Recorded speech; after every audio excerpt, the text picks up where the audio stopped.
Я приветствую вас, дорогие друзья, уважаемые гости и подписчики моего канала. Всем большое спасибо, что ждете нашей встречи с Павлом Щелиным. Он на связи прямо сейчас, известный политический философ. Павел, приветствую вас. Здравствуйте, Александр.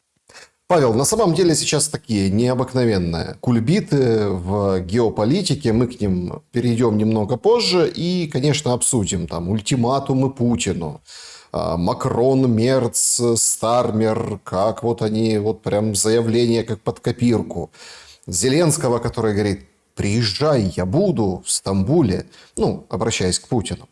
И вот эту всю игру, вот видно, что за ней что-то стоит и что-то вот от нас изрядно скрывают. Похоже, знаете, на такой цыганский гипноз, когда цыганка подходит, встречает тебя и вот это вот машет руками, а потом так раз, и у тебя пропадает самая крупная купюра из кошелька. А ты даже оглядываешься и не понимаешь, в чем дело. Если разобрать последние дни, что называется, по косточкам, но очень вдумчиво, как вы умеете разобрать. Начало всему было положено с празднования Дня Победы. Путин объявил о перемирии, и это перемирие можно по-разному трактовать, но в целом соблюдалось. И из него хотели вытащить больше, ну, вот как бы западные контрагенты Украины, партнеры или как сказать. Кураторы. Действительно ли 9 мая является такой переломной точкой в противостоянии, когда там тренд меняется в отношении войны, ну, к войне и миру? Ну, еще раз здравствуйте, Александр. Короткий комментарий. Я не видел, чтобы перемирие соблюдалось, честно скажу. Ну, боевые действия. Оно, можно сказать, соблюдалось чуть более ограниченно. Вроде было чуть меньше налетов, но сама состояние, если вы посмотрите на движение, там, атаки, контратаки, они проходили все эти 3 дня. Поэтому это не так важно. А тема Дня Победы здесь действительно важна, потому что на самом деле она важна не в контексте украинской войны как таковой, а в контексте более глобальном. Дело в том, что сегодня, именно в этот год, мне кажется, совсем окончательно и ясно стало понятно, что кое-что очень важное, на чем ни много ни мало стояла вся мировая система 80 лет, окончательно приказала долго жить. И под этим я имею в виду единый миф, единый и миф с большой буквы, как ничего предосудительного, это позитивное качество, о этой войне. Как звучал этот миф относительно, скажем так, эти 80 лет? Да, ломаясь, да, со скрипом. Мы вместе, ценой, очень разные, почти ничем не согласные друг с другом, тем не менее объединились и победили абсолютное зло. Вот это тот самый миф, скажем так, о союзниках, в котором ключевые события — токийские нюрнбергские процессы, трибуналы, Холокост, Знамя Победы над Рейхстагом. Вот это все вместе на самом деле и создало единую смысловую рамку, в контексте которой только и была возможна такие вещи, как глобализация, экономическое сотрудничество между Россией, США и Европой, а, гуманитарные проекты, гуманитарная интеграция, даже нерушимость, вот этот Хельсинский документ о нерушимости границ в Европе. Мы часто упускаем, говорим о каких-то юридических стороне вопроса, но, мне кажется, не менее важно сегодня осознать вот эту смысловую картину, смысловую рамку. Почему она важна? Потому что только в рамках некого единства относительно какого-то, ну, то, что называется, знаете, такое «ур», приставка в немецком, такого «ур» события или эм, «уршпрух», ну, то есть базового, архетипического, фундаментального, основательного события, возможно, все остальное. Вам нужна хоть какая-то оптика, хоть какая-то рамка взаимопонимания. При этом, разумеется, как и любая рамка понимания, она не была полна.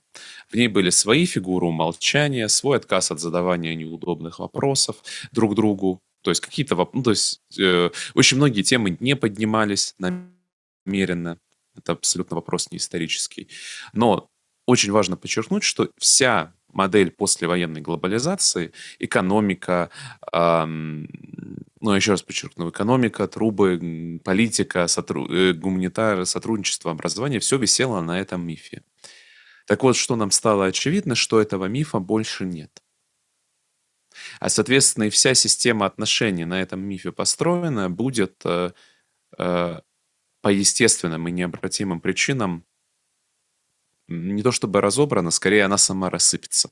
И вот это очень важно понимать, что вот этот прошлый ялтинский, глобалистский и во многом либеральный мир, потому что на самом деле именно либерализм можно назвать именно, вы знаете, либерализм не одержал победу, но либерализм win по итогам в широком смысле Второй мировой войны. Вот этот мир уже начал исчезать и крушиться на наших глазах, потому что исчезло его основание. У нас еще есть институты, созданные в рамках этого мифа.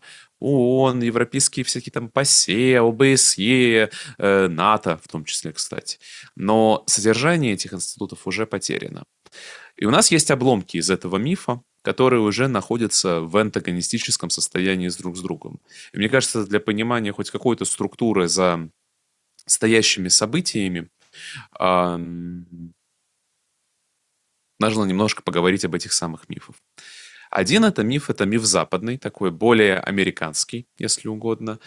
То, что мы, конечно, победили одно зло, мы победили одного дьявола, но это была очень неправильная победа, потому что мы это сделали страшной ценой, заключив сделку с другим дьяволом, с другим сатаной, со Сталиным и коммунизмом. То есть, как бы, с одной стороны, фашизм действительно и нацизм — это абсолютное зло, и мы ради его победы над ним, так сказать, напряглись. Но вот есть изъян, то, что мы вступили с другим чудовищем, и вот тем самым запятнали руки, и это, с одной стороны, как бы вводит нас в вот это состояние, знаете, такой морального двоемыслия, а с другой стороны, ну, необходимым образом создает императив для пересмотра. То есть мы не можем быть по-настоящему союзниками и партнерами с тем, кто был на самом деле тем же злом, но чуть поменьше. Это некое, скажем так, новое изменение, новый переход, и тогда понятно, что отношения с Россией не могут строиться вообще принципиально на уровне мышления не могут строиться на старой логике, потому что Россия как правопреемница СССР получается не друг по победе, а вот тень старой той противной мерзкой сделки, та часть зла, как сказать, тот временный союз, он был очень ограничен и должен подвергаться пересмотру. Есть другой миф, давайте я пока сначала то, что менее, скажем так, спорно, а потом перейду к самой такой сути. Есть, например, азиатский антиколониальный миф, а это мы очень сильно увидели на параде Победы в Москве. То есть с точки зрения Азии, вот это главный смысл Второй мировой войны не в победе над общим злом, а в том, что все колониальные державы по итогам его проиграли. Вот эта вся Юго-Восточная Азия, которая была китайскими, французскими, между прочим, колониями прежде всего, Япония как колониальная. То есть смысл главное в том, что вы там, европейцы, белые, модерновые, вот это все, ваша гегемония колониалистов, вы там поругались друг с другом, и в итоге вы ослабли. И в итоге мы как Азия, в принципе, по итогам этой войны получили шанс на вот это место, субъектность, на возврат к некой норме. Понимаете, совсем иной миф, чем оригинальный, потому что в этом контексте Запад как бы сливается, в принципе, нет такой разницы. Вы там капиталистические, либеральные, фашисты, главное, что вы там колониальные или антиколониальные, да? То есть это другой миф. Он так происходит. И он, разумеется, с Западом находится в принципиальном конфликте, потому что это конфликт с базовой западной парадигмой, в которой мир делится на избранных и неизбранных. Но вот, как бы, вот этот азиатский антиколониальный миф начинает ему прям очень сильно противостоять, потому что, как бы, в каком смысле, чума на оба ваших дома. Наша проблема именно с вашим отношением к нам, как, условно говоря, неизбранной частью мира. Это вот то, что мы видели, я бы сказал, в азиатской делегации. Есть третий миф. Это вот восточноевропейский, частью которого стала Украина сейчас. Это вообще никакой победы не было. Мы просто проиграли. Вообще никакой победы не было, никто не победил, это было одно гигантское поражение, просто трагедия, бесконечный ресентимент, бесконечная обида, желание ревизии, желание отыграться на поражении, пусть даже ценой союза с любым, честно говоря, прежним злом. Главное — отыграться, поражения не было. Позитива нету, это самый такой мортальный миф, в нем нет ничего позитивного, но он вот там прибалтийские страны, Польша относительно, Украина вот в него влезла по полной программе. То есть это вот такой миф. Заметьте, даже внутри Запада он противоречит, потому что если там условно миф «американская победа» все-таки была, то здесь вообще никакой победы не было, да? То есть даже здесь они очень плохо склеиваются. Наконец, по сути говоря, есть третий миф. Это версия западного мифа, но уже европейская. Она можно назвать примерно так. ам, Сталин даже большее зло, конечно, чем Гитлер. Даже не просто, что мы победили дьявола, а то есть дьявол-то, конечно, побежден, но цена победы была настолько... То есть победа была в каком-то смысле хуже поражения. Вот в американском мифе этого нет. Там все с победой хорошо. Хэппи-энд, супергерои, бесславные ублюдки Тарантино. В западном мифе вот сейчас, в том, как он рисуется, в принципе, уже есть отек в каком-то смысле. Мы это чувствуем, что в принципе лучше бы и не побеждали. Вот так победа такой ценой, она какая-то вот, она, в общем, и не очень-то, она не очень-то и победа. Потому что, да, конечно, Гитлер — это исчадие зла, и он там огромное там сотворил безумное количество ошибок, но, по большому счету-то, в целом идея-то единой Европы-то неплохая. Европа-то объединилась. Ну, что, как бы, ну да, с ошибками. Ну, что вы хотите от необразованного еврея-то? Да, он огромный, там, бесчеловечный, то есть ну, ошибки, да, это все, конечно, зло, но в целом-то единая Европа-то неплохая, да, а вот, простите, и эти русские, получается, нас тогда, Советы, на 50 лет отодвинули от идеи единой Европы, то есть они нам, то есть вот это их, как бы, цена их победы была, то, что единая Европа не смогла родиться, и до сих пор она вот постоянно находится под этой угрозой.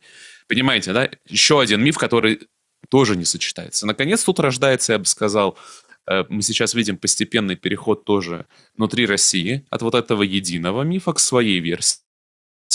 Версия российского мифа можно звучить примерно так, что мы, конечно, победили условно на современном языке дрон дьявола, германский нацизм, но не уничтожили его оператора, его источник. А источником его является сама западная цивилизация. Нацизм для Запада — это не аномалия, а раскрытие исходного их культурного кода. Это такой, скажем так, вирус эсхатологической ненависти к России, и неважно то, что они там коммунисты, не коммунисты, ненавидеть нас они будут всегда. И в этом контексте, в каком-то смысле цивилизационно, это можно представить как конфликт нового Вавилона с одной стороны, да, и вот там, не знаю, Святой Руси, Катихона, Третьего Рима, называйте как хотите. Тут символично, что ворота богини Иштар, повторюсь, находятся в Берлине. Тут есть такой интересный параллель, и его как раз в начале 20 века туда, скажем так, переводят. Для Москвы это очень неприятный миф в одном из контекстов, в контексте того, что очень много строилось на идее, что мы победили фашизм. И тут выясняется, что фашизм — это идеология, а идеологию победить нельзя. Окончательно и бесповоротно. То есть это постоянно продолжающийся бой, постоянно продолжающийся конфликт.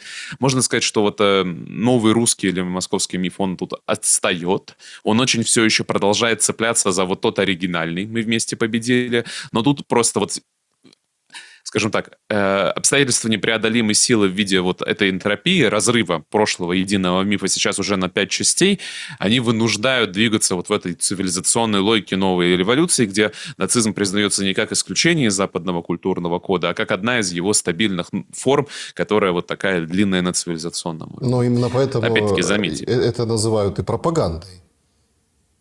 А здесь каждый из этих мифов, смотрите, очень интересный, важный момент, каждый же из них является, то, что вы можете назвать пропагандой. Ни один из них, я здесь хочу подчеркнуть, каждый из них предполагает свою рамку воспринятия событий. Ни один из этих мифов не претендует на выражение формальной полноты всех случившихся событий. Но каждый из них претендует на то, что вот суть событий он отражает верно. И нравится вам это или не нравится, люди действуют именно исходя из таких вот общих рамок. Никто не в состоянии удержать всю полноту каждого из событий. И весь вопрос становится условно в каком... если угодно, в каком мире ты живешь. Но почему это важно? Это важно потому, что если вы заметите, что почти все эти мифы крайне плохо сочетаются друг с другом.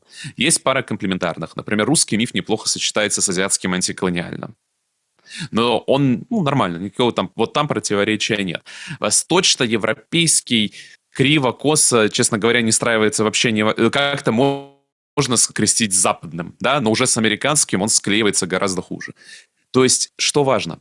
Распалась единая история, и распались все системы отношений уже, которые были построены на этой самой истории. И значит, соответственно, этапом следующим этого разрушения, будет подобие, называйте как хотите, религиозной войны. То есть в одном пространстве эти мифы существовать не могут. То есть каждый из них должен будет контролировать свою территорию, обеспечивать единство этого мифологического восприятия. Условно говоря, если ты часть Европы, то ты будешь вынужден жить по этому европейскому мифу. Поэтому там, условно говоря, партизаны типа Фицо и там, я не знаю, еще кого-то, это очень интересно посмотреть, как они будут в дальнейшем выкручиваться. Э, Если ты находишься там внутри России, русского пространства, то, разумеется, вот этот русский миф, тебе придется его принять. И так далее и тому подобное. Важно понять, что речь не будет идти ни у кого об истории. История не волнует в строгом смысле сейчас уже давно и никого. Прошло 80 лет. Все. Событие перешло в категорию памяти и в категорию мифа. Категория мифа — это именно про те макроистории, макроконтексты, которые создают этику во многом, которые лежат основанием этики для принятия конкретных политических решений. И прогноз для меня гораздо более негативный, потому что мирным образом обычно распад подобных систем, повторюсь, не происходит. Но это подобно тому, как у вас, допустим, был единый христианский мир, повторюсь, единый христианский мир, а он распался, там, условно, произошла протестантская реформация, власть папы была отвергнута, и началась 30-летняя религиозная война. Вот что-то подобное сейчас мы видим происходит именно. И да, тут могут быть нюансы, перемирия, там, паузы на пару-тройку лет. Но структурно, без возникновения истории, в которой можно было бы жить, сотрудничать и прочее, конфликт неизбежен. Вот эти истории, они не сочетаются друг с другом. Просто, простите, мы это видим. Вот прямой плод вот смены европейского мифа — пресловутый трибунал над Россией. То есть, если Сталин хуже Гитлера, как это, по сути, сейчас говорит европейский миф, то, конечно, надо судить. И, в общем, не был проведен еще один трибунал. Нам нужен еще один трибунал. А вот мы готовы его провести. Но вы понимаете, что для того мифа, в котором, как бы, почему мы вообще-то победили нацизм, мы вас как бы великодушно простили, ни много ни мало, да, мы не припоминали ваш весь коллаборационизм с нацизмом.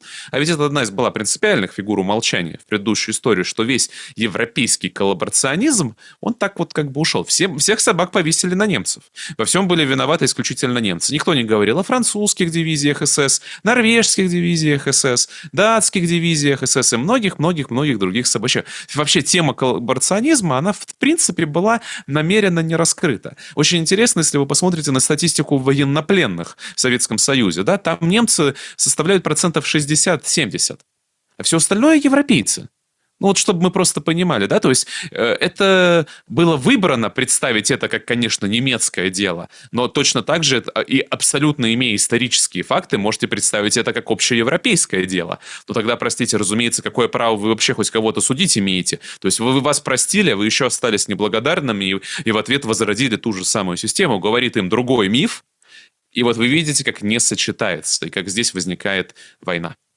Вот это, мне кажется, очень важное, структурное, подлежащее событие, которое проявилось в последние 14 дней, вот проявилось очень ярко, а все остальное — это вот та мишура, которая является намеренными или ненамеренными отблесками, всплесками и проблесками вот этих самых, назовем это так, структурных изменений.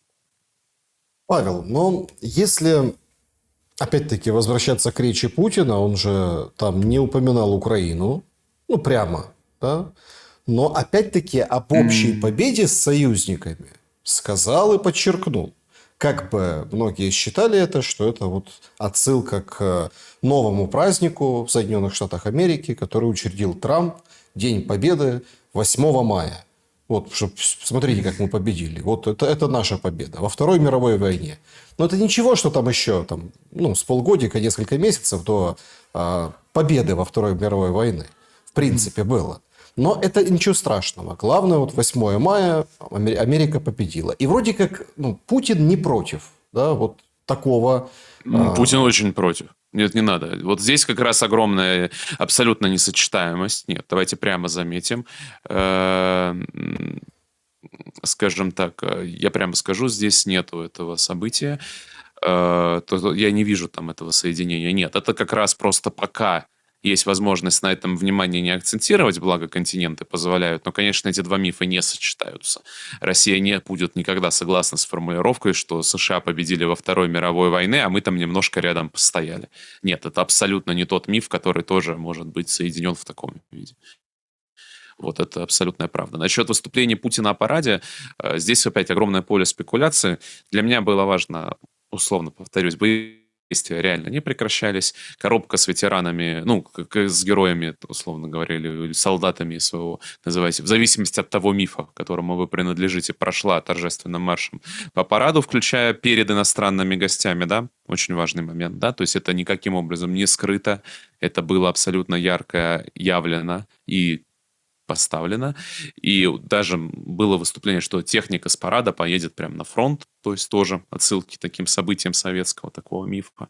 Поэтому нет, я не вижу оснований для завершения вот этой истории, которую очень хочется увидеть, потому что, ну, повторюсь, позиции сторон до сих пор остаются радикальными и непримиримыми. Тут, возможно, даже имеет вот это, знаете, такое путинское вот это отношение, но он любит это демонстрировать, что как бы, как это правильно сформулировать, вопрос решен. Вот примерно такая, я бы сказал. Не то, что вынесен за скобки, а вопрос в принципе уже решен. И дальше вопрос именно, каким именно методом этот вопрос будет дорешен. Вот что-то я подобное увидел в этой парадной истории. Вот если мне спросите мое мнение. Чехарда вокруг Стамбула.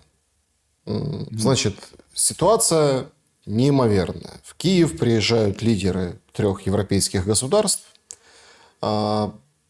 Вместе с Зеленским выкатывают ультиматум.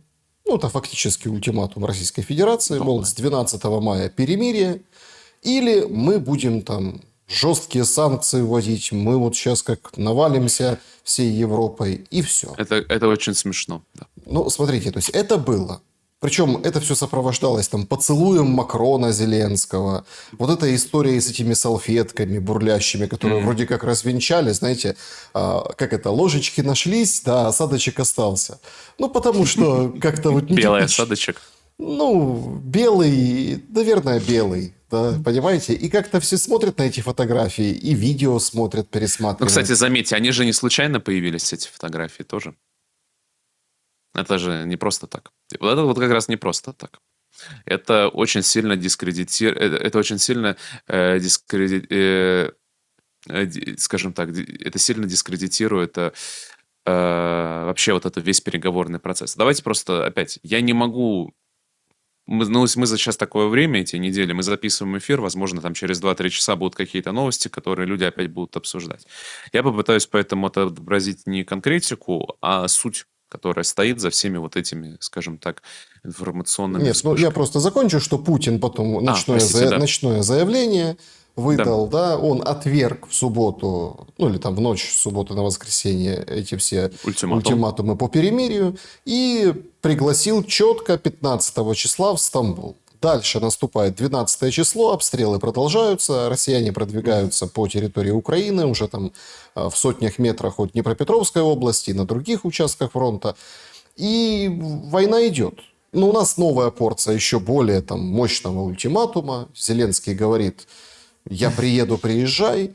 Стамбул, вот, пожалуйста. Даже Трамп играет в эту игру и говорит, а может и я заеду, а чего нет. Они наконец-то сядут и поговорят вместе.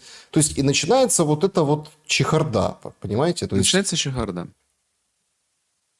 это все Базовый... потому, что это все потому, чтобы это довести до такой точки абсурда, когда, собственно, никому уже не будут важны ни условия, ни что, о чем договорились, а все будут обсуждать вот эту всю историю. Ну, как вы выразились только что, белый порошок в осадке.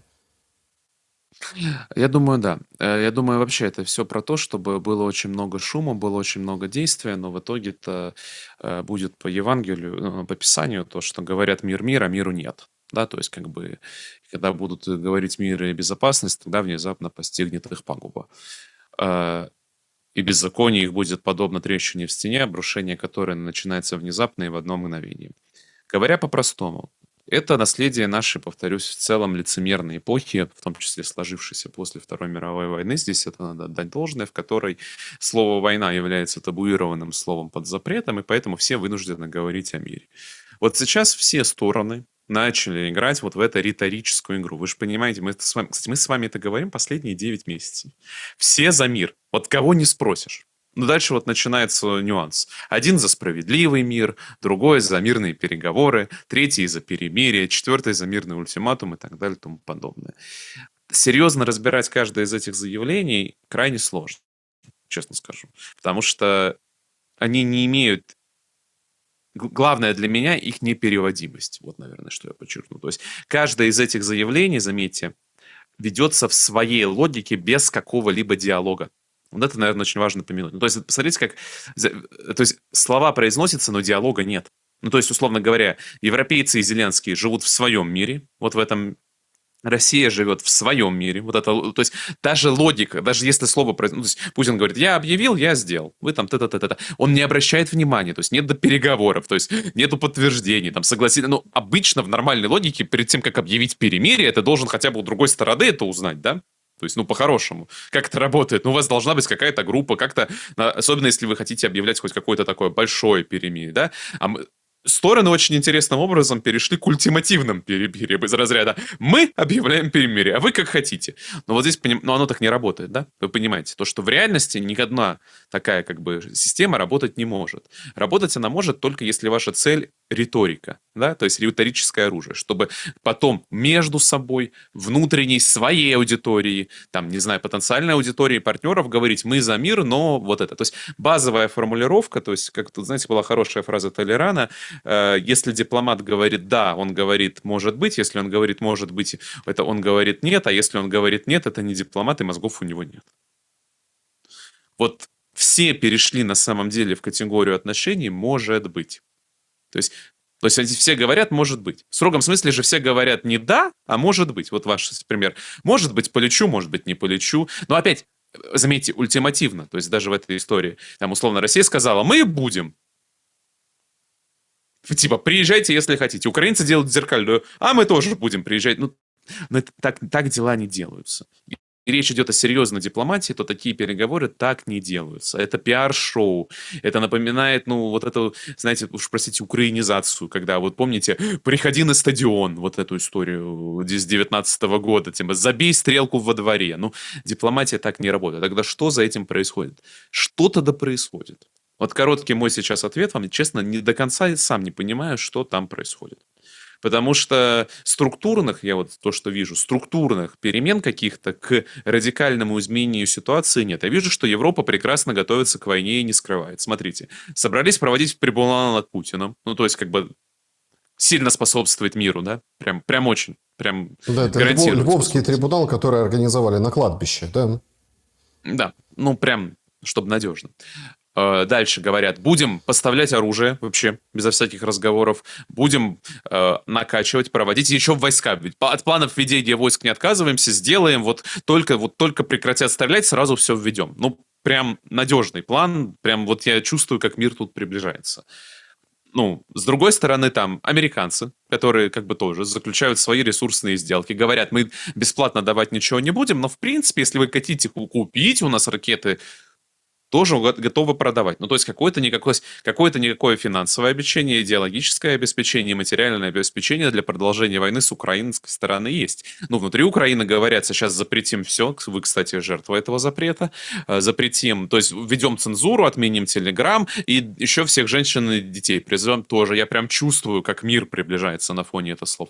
В России наращивает промышленное производство, наращивает армию, реальная интенсификация боевых действий не падает, наступление идет, ну, местами уже, в принципе, достигнута граница Донецкой области в ключевых точках, да, то есть на выходе к Днепропетровску.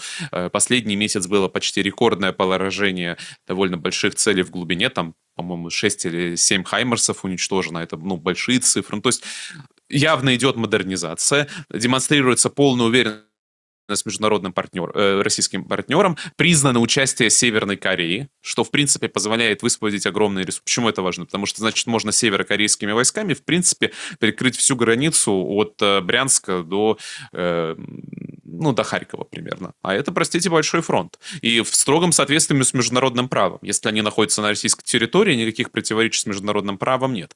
Но смысл в том, что ресурсы для продолжения войны есть. И вот на фоне того, как все готовы... плюс российские военные, российское общество вообще настроено, прямо скажем, добивать. Ну, это принципиальный момент. Вот это, помните, путинская цитата про «добьем». И то есть я прям тоже чувствую, как вот мир приближается на этом фоне, да. Но при этом, с точки зрения языка, все говорят о мире, все куда-то летают, все все как во дворе кидают друг другу там перчатки, карточки и прочее, прочее. То есть я думаю, давайте так, это какая-то предкатарситационная история. То есть либо она действительно каким-то чудом невыразимым закончится каким-то договором, хотя я не понимаю, как. Вот прямо. То есть я не вижу, что Украина что-то изменила в своих позициях, что Россия что-то изменила. То есть Россия говорит в Стамбуле на основе Стамбула, а я напоминаю условия Стамбула, то, что было опубликовано. Там жесточайший нейтралитет Украины, прям жесточайший. Там просто, там вот и все вот эти европейские планы лесом идут. Просто по пункту украинского нейтралитета. Там в 6 пунктах такой нейтралитет, что, ну, действительно прописан очень жесткий нейтралитет. Не обговоренный вопрос с вооружением, там вот действительно, там есть 2 ряда цифр, но понятно, что Россия будет настаивать на своих условиях в выигранной войне, а по российским цифрам там украинская армия сокращается до 100 тысяч по Стамбулу. Ну, просто чтобы вы понимали. И 300 танков. И там 50 РСЗО. Ну, вот чтобы вы понимали порядок цифр. Что-то я не вижу украинского желания идти на эту сделку, мягко говоря. Россия по-прежнему не отказывается от своих конституционных... И плюс Россия добавила 5 конституционных областей, которые, опять-таки, мы подтверждаем из недели в неделю. Украина продолжает настаивать на том, что мы за перемирие, чтобы мы перевооружились, но границы 91 года никуда с повестки украинской тоже не ушли. Как это можно соединить, я искренне не понимаю. Я понимаю то, что про это можно очень много пиариться, под предлогом мир, мир, мир. Но я не понимаю, как это дипломатически... Я не знаю, какого нужно уровня дипломатии, гения, чтобы это сводить. Прямо скажу, их я особо не вижу. Но это вот издержки нашей медиа-эпохи, медиа-пиар. Поэтому что я вижу? У нас есть нагнетание обстановки, которая... На самом деле сторонам нужен провал. Вот мне кажется, гораздо больше, чем успех переговоров, сторонам нужен провал переговоров, чтобы уже перейти в новую фазу. Вот эта фаза Трампа затянулась с этими всеми миротворческими усилиями. Провал будет выгоден всем, на мой взгляд, честно скажу. Он выгоден России, он выгоден Украине. Ну, да, так не Украине, не украинскому народу там, или не украинскому населению, имею в виду украинской власти, да, уточню. Он выгоден европейцам. То есть почему же это? То есть провал мирных переговоров даст всем легитимное право выйти на новый виток эскалации. Вот что, мне кажется, происходит.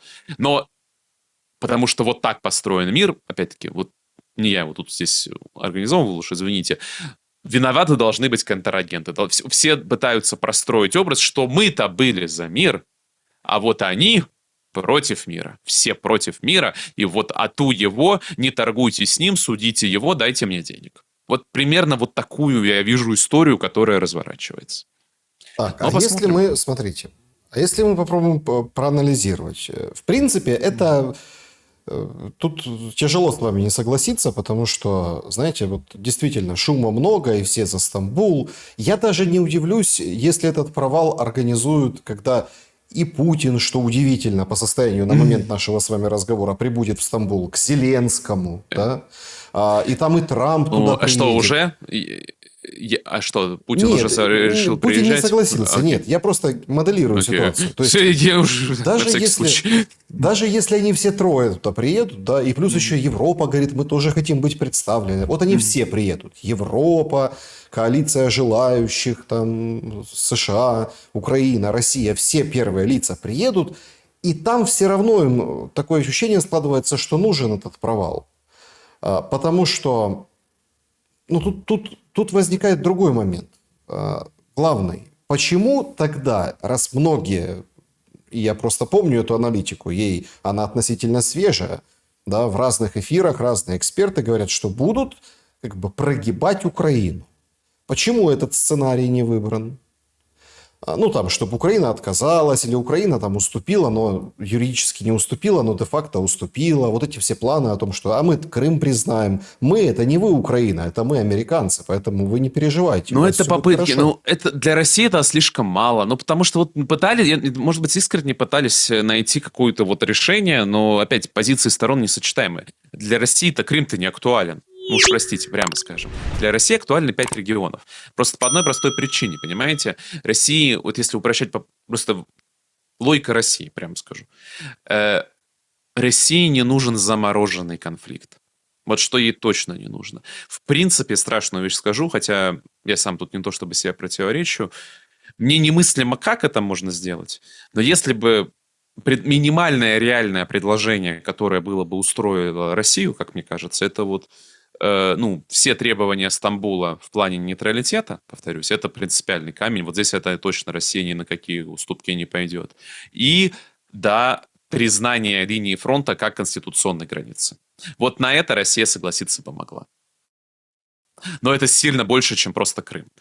Почему это важно? Потому что тогда, если возникает следующий какой-нибудь конфликт, там, я не знаю, там меняется американская администрация, меняется власть в Украине, она пытается свернуть эти территории, то тогда это будет нападение на конституционную российскую территорию, Россия будет в полном, ну, применять весь спектр вооружений, там совсем другой выступает союзнический механизм. То есть для России просто опять смотрите, это была бы гигантская жертва. То есть они же там, получается, бы отказались от, ну, части территории, которая по российской конституции является Россией. Но поэтому я говорю, это такой гигантский скачок, на который просто вот супер скрипя сердцем, в теории еще можно, Россия, мне кажется, могла бы согласиться.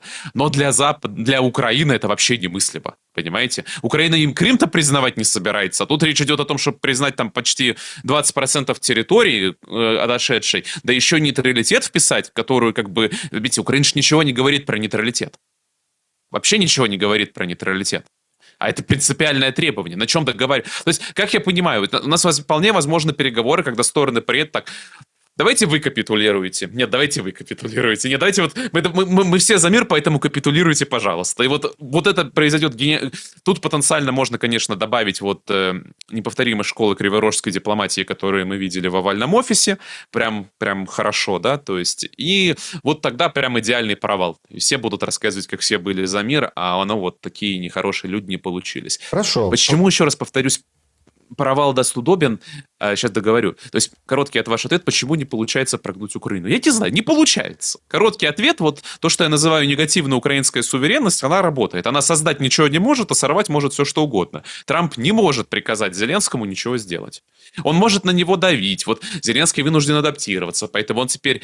Но опять, эта адаптация, она не по сути, она по форме. По сути, ничего не изменилось. Просто по форме сменилась риторическая игра. Если раньше мы были за войну до победного конца, то теперь мы миротворцы за... Как бы, но по сути ничего не изменилось. Суть позиции сторон осталась неизменной.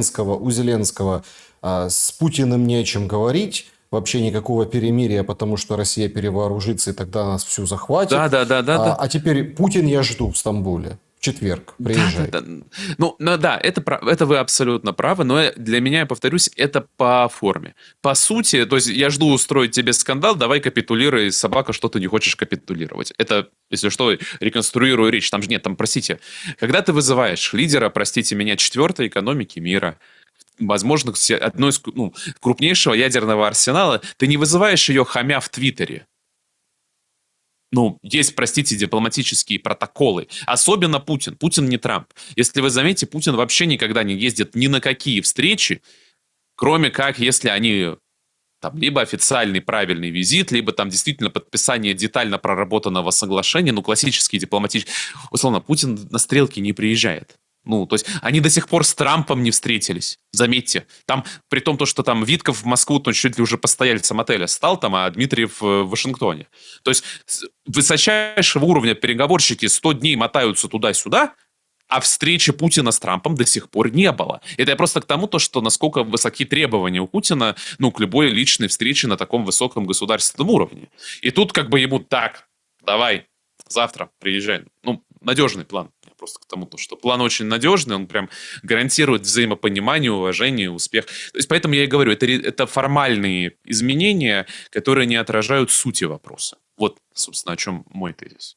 А суть вопроса по-прежнему, мне кажется, остается в том, что стороны поняли, что предыдущая ситуация действительно заходила в определенный тупик. В ней накопилось огромные противоречия. И фундаментальных выходов из нее две. Эскалация. То есть, на самом деле, эскалация нужна Европе. На Европе меньше, России пригодилась бы эскалация. Украина верит, что эскалация ей пригодится. Украинское руководство. Потому что эскалация, Украина верит, приведет к прямому вмешательству НАТО в войну.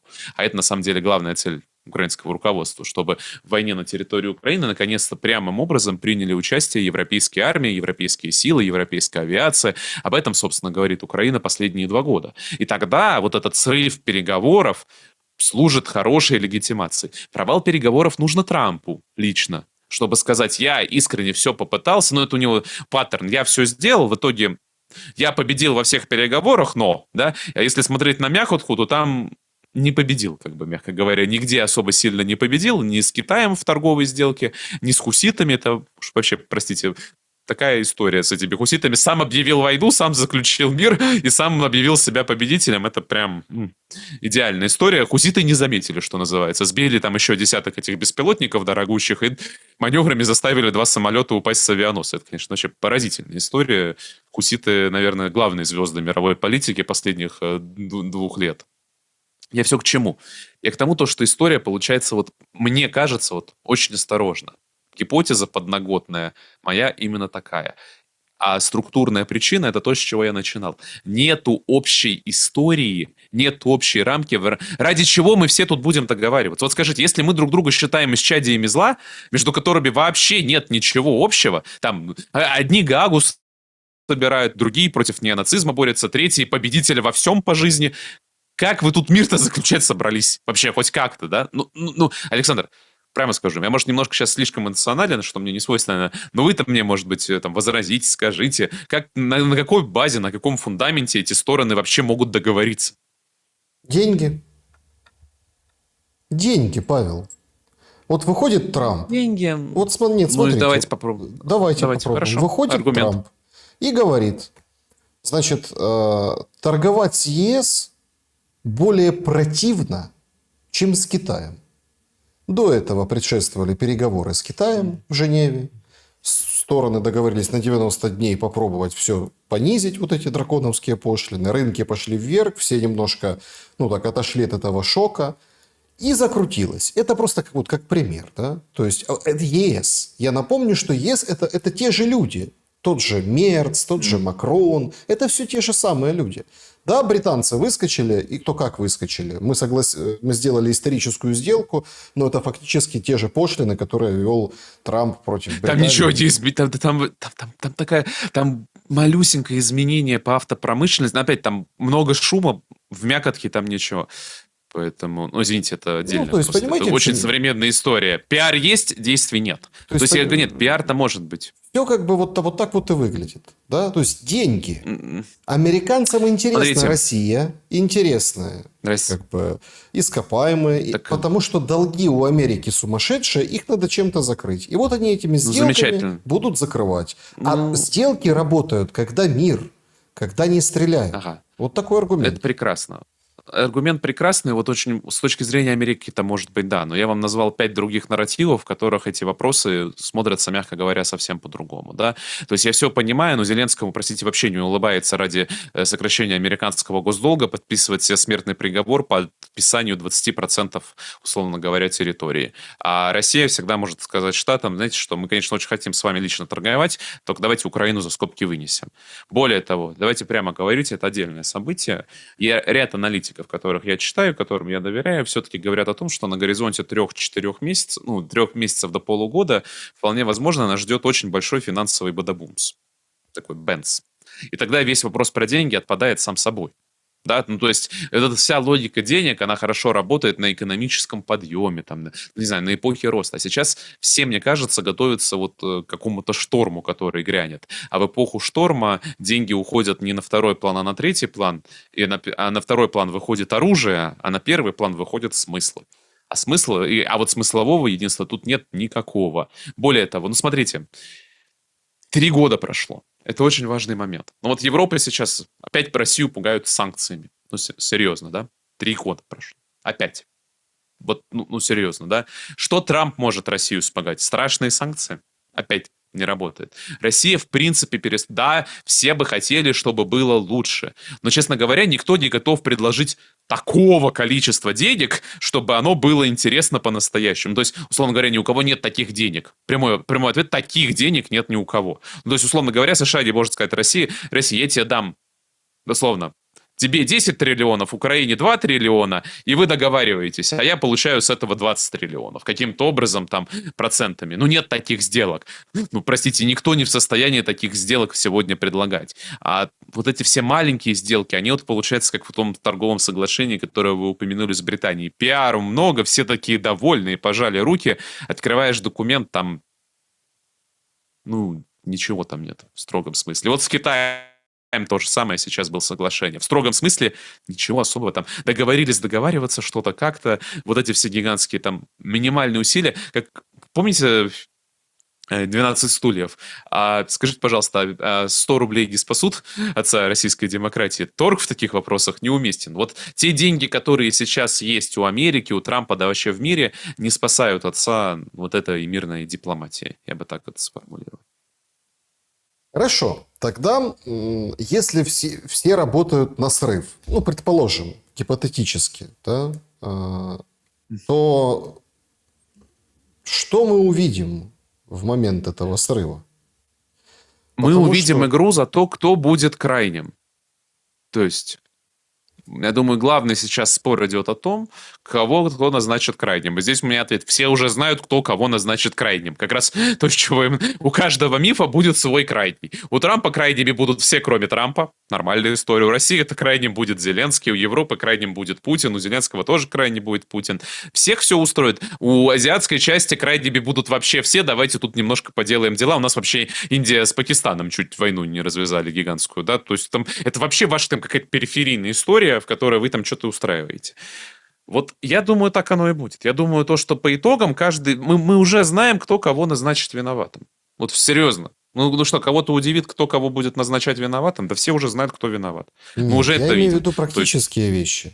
Вы понимаете, идеологически, да, тут как бы согласно, вы очень грамотно в самом начале дали вот эту раскладку по базе. База одна, вторая, третья, пятая, то есть, да. Идеологически понятно. Физически на Земле. Ну, потому что... Эскалация. то есть, понимаете, в чем дело? Если мы же видим тоже и военную, как бы такую, отражение военное. То есть, Отражение точное слово. если сейчас ничего и срыв любых дипломатических усилий, ну, то, о чем мы с вами поговорили, то это означает, что на Земле ситуация за май, ну, это конец октября, наверное, ноябрь тоже. Это вот летняя кампания, она, в принципе, в наших широтах вот такая. Ну, и тут уже начинается. То есть, опять-таки, это будет опять по 100, по 500 метров в день продвижение. Туда-сюда тяни толкай. Или будут предприняты какие-то решительные шаги, какие-то прорывы, броски. То есть, срыв должен как бы за собой что-то повлечь. Если мы говорим Дорогой Александр, глобальный срыв о Сейчас. какой-то условной Третьей мировой войне, да, ну вот когда Европа втягивается, там летят самолеты, всех бомбят, то это абсолютно новое качество войны. Нас оно ждет, как вам это кажется? было бы новым качеством. Вот, зная Европу, говорить будут, не полетят. Ну, последние штаны отдать могут, сами не полетят. По крайней мере, пока не полетят. Насчет вот этой вашей... Вы правильно ставите вопросы, я здесь просто к вам присоединяюсь, потому что мой ответ тоже... Я не знаю. По 500 или по километру, или по 10 километров, я не знаю. Вот это, понимаете, это вот эта квантовая неопределенность нас как наблюдателей. Нам не носят папочки из генштабов, причем желательно из всех сразу, да, чтобы оценить там, я не знаю, степень реального истощения войск, степень реального накопления резервов, степень как бы вот этого всего. По внешним признакам, мы видим все-таки продвижение, то Россия, в принципе, Россия продолжает этот год, последний год наступает, и там прошла 70 километров, чуть меньше, на разных участках по-разному, на максимально где-то до 70 она прошла там, условно, от старой линии боевого соприкосновения. Я не знаю. То, что я с вами согласен, если будет срыв переговоров, а я на него ставлю, то есть, не все, конечно, деньги, не последние бы, но я его оцениваю более вероятным, чем успех, то мы увидим летнюю кампанию. И вот, мне кажется, главный вывод, реальные предпосылки для серьезных договоров, хоть каких-то, могут быть только после летней кампании. Потому что летняя кампания как раз покажет реальное состояние. Допустим, если просто какие-то там уже сценарии могут быть интересны. Если Россия проводит суперуспешное наступление, действительно успешное наступление, то многие для нее спорные вопросы, перестают быть спорными. Опять, предположим, каким-то образом Россия там занимает еще порядка 80% территорий, которые по конституционным границам она принадлежат ей, естественно, вот эти города Донецкой области, часть Запорожской области, возможно, без городов. То тогда уже условно даже аргумент по линии соприкосновения заморозки выглядит гораздо менее, скажем так, плохим для России. Можно что-то с этим делать, плюс обратная сторона становится более сговорчивым. Если наоборот российское наступление не удается, то тогда Европа стронг, Украина стронг, там подключается еще, давай американцы, давай еще, подключаются там неоконы республиканцев в Штатах, другой сценарий. Если там на фоне российского наступления украинцы каким-то образом, последних как бы данных к этому у нас нет, все последние попытки Украины наступать заканчивались, мягко говоря, не очень удачно, ну, последняя история в Торецке вот была очень такая, ну, показательная, да, Да. то, И причем рассказали, что опять, все ну, это, хорошо. ну, А ну, там хорошо. побили, Как- пожгли технику людей. А ой, как хорошо, бросок, да. Да. Ну, я просто к тому, то, что это очень маловероятно. Ну, давайте, мы же сейчас чисто мысленный сценарий делаем. Предположим, что там мысленный сценарий российское наступление не удается, а украинское каким-то чудом удается, и тогда, наоборот, выходит снова Зеленский. Вот мои там 15 пунктов мира, которые у него тоже не меняются, между прочим. Он же формально отказ от формулы мира-то Зеленского никто не было, да? А, Не я, было, кстати, не было. в тему переговоров... Еще, простите, в тему переговоров, мне тоже это очень нравится. Приезжай переговариваться со мной. Указ-то переговоров-то о запрете переговоров, по-моему, тоже не отменен. Ну, там же, То есть знаете, вот это... это, Павел, там это же констатация невозможности, а не указ о Нет, я запрете. просто, Ну, там я вот это просто к тому, то, начинается вот эта что... такая история, да. Нет, это тоже символично, понимаете? Если вы реально хотите переговариваться, ну уж вот отменить указ можно, да? Это тоже к чему, да? Это вот все в эту копилку. Но тем не менее, тогда эти все вот там 15 пунктов... Вот лето план покажет. Мне кажется, сейчас переговорам, даже при наличии goodwill, да, то есть хоть какого-то, да, со стороны участников, которого нет, мешает просто радикальное разное понимание обстановки. Ну, то есть Россия считает, что вообще-то сам тот факт, что мы сейчас еще чуть-чуть нажмем и добьем, Украина считает, что мы вообще так можем еще годами тут так отступать, и вообще ничего не горит, ничего не к спеху. Европа... То есть у Трампа какая-то своя версия событий. Я слабо понимаю, что считает Трамп по этому вопросу. Но тем не менее, то есть летняя кампания может, нет гарантий, но она может поспособствовать хоть какому-то сближению восприятия обстановки. Да? Ну, то есть именно восприятие обстановки. Ну, например, восприятие обстановки, что Украина больше не может сопротивляться. Или наоборот, что Украина может сопротивляться еще бесконечно долго. Сейчас это переменная неизвестная. Каждая из сторон использует свою версию как риторическое оружие, но оснований соглашаться с версией оппонента у них нет никаких. Есть Вот это я проблема. примерно вижу. Ну, Проблема важная. Если будет срыв, о котором мы с вами говорим, и начнется вот эта летняя кампания, то она уже станет войной Трампа. А поэтому для Трампа-то срыв очень важен, потому что он скажет, я старался, а они не захотели. Как раз Трампа это очень устраивает. Вот почему эти переговоры важны для Трампа. Ему очень важно показать, что это не он. И вот здесь срыв, он же будет не по вине Трампа. Разумеется, нет. Это же по вине вот этих нехороших людей. А Трамп-то лично все сделал. Он и туда летал, и сюда летал, и эту сделку заключил, и ту сделку заключил. Какие вообще претензии могут быть Трампу? Ну, понятно, сарказм, я просто опять реконструирую очередной нарратив, реконструирую очередной миф.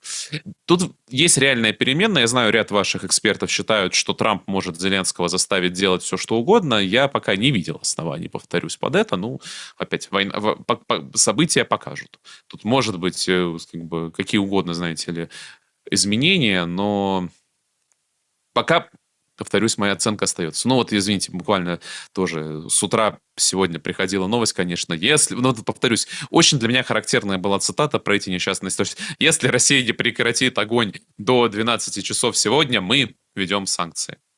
Серьезно. В 2025 году.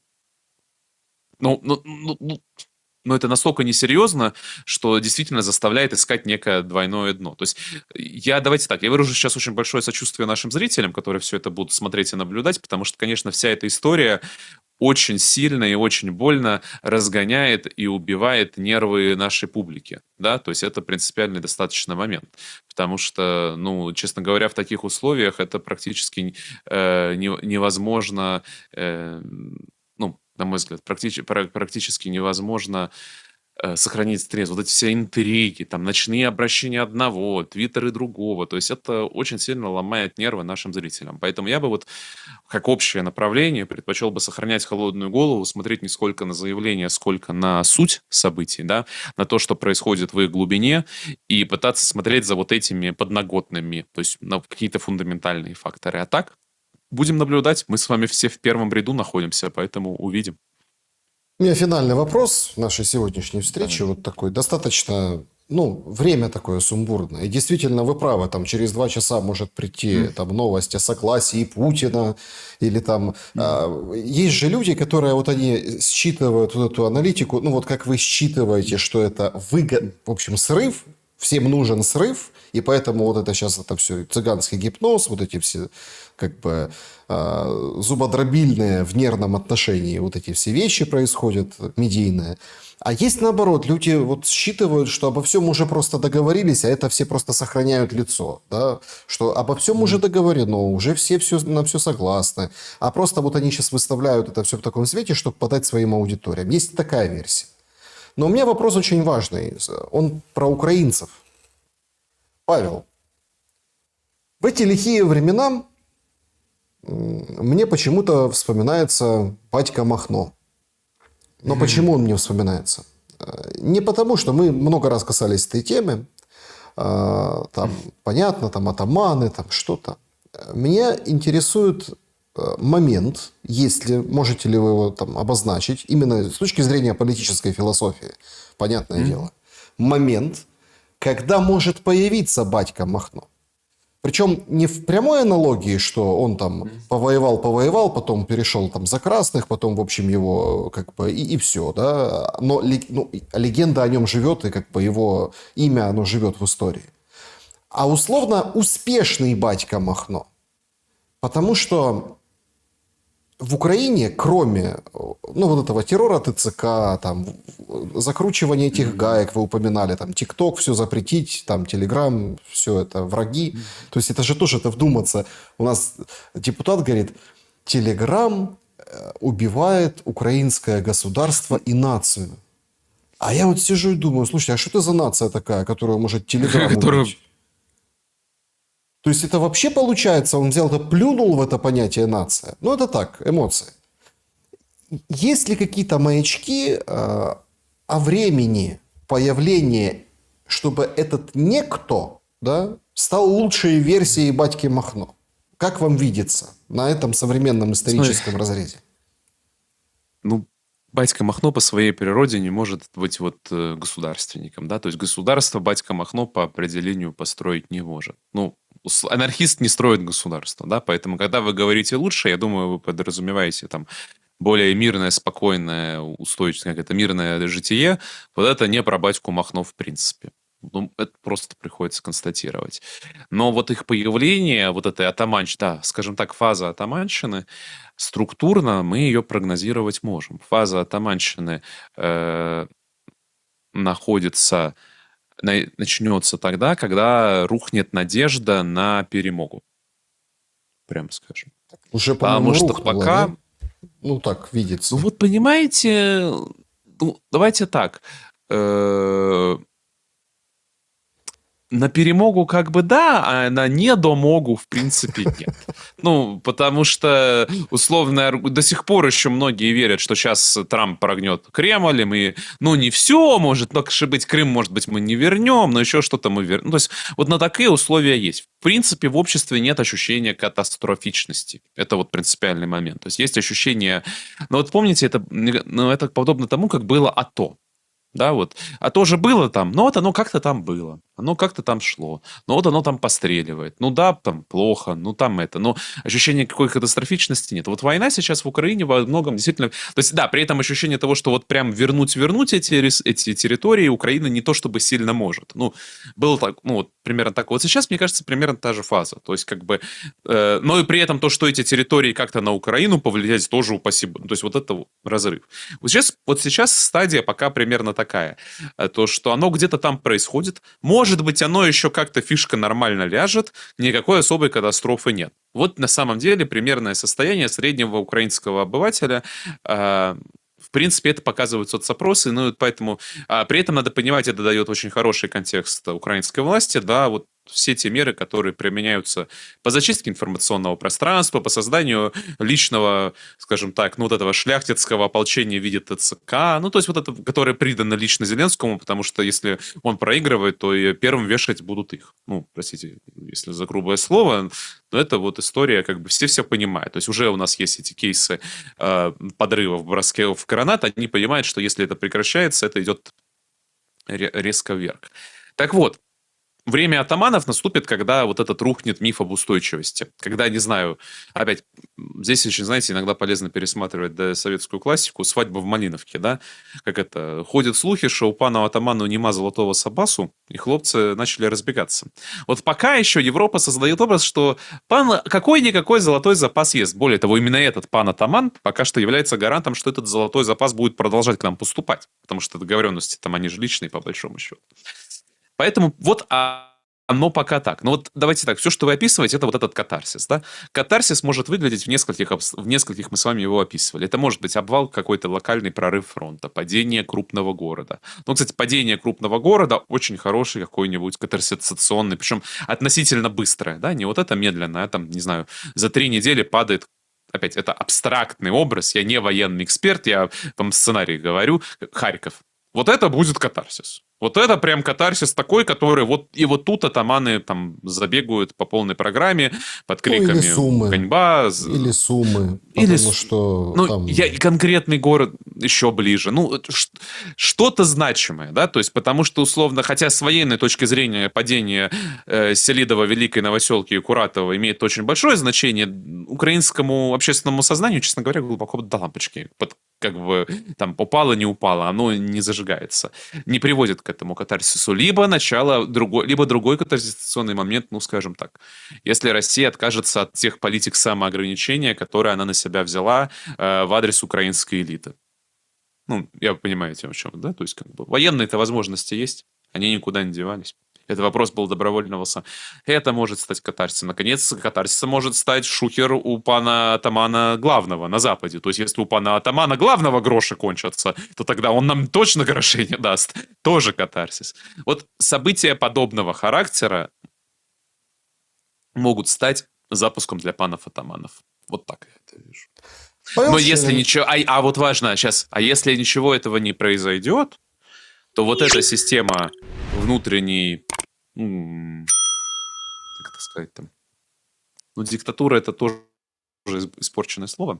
Вот та внутренняя система власти, которая построена, может быть вполне устойчивой.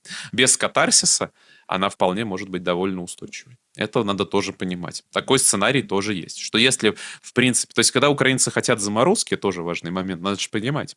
Вы хотите ценой одной из цен заморозок будет заморозка вот этой системы с ЦЦК, со словным распределением, бесправием, с террором внутренним откровенным. Вот оно все в комплекте пойдет, да? Просто это для понимания. Поэтому бойтесь своих желаний, ну и следим за всеми этими событиями. Павел Щелин был моим собеседником сегодня. Я благодарен вам за время и мысли. Друзья, спасибо большое, что смотрите. Подписывайтесь на Павла. Все исходные данные, как принято говорить в научных работах, и Telegram, и YouTube-канал, и Patreon, все в описании. Переходите, интересуйтесь. Берегите себя и друг друга. Всем добра и света. Увидимся.